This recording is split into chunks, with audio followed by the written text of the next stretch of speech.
You ask Tiger to solve. This deals with linear equations with one unknown. The final result is b equals -5/6.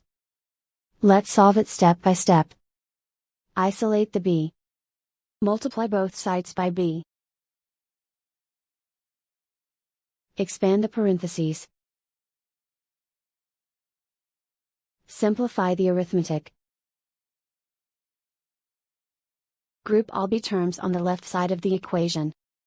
Add 21b to both sides. Group like terms.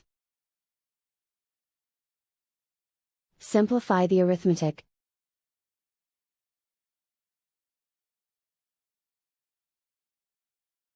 Group all constants on the right side of the equation. Add 5 to both sides. Simplify the arithmetic.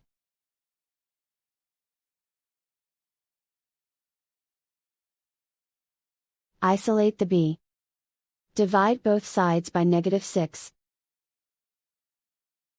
Cancel out the negatives. Simplify the fraction.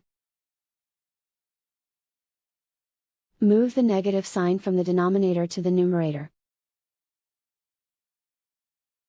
And so the final result is b equals -5/6.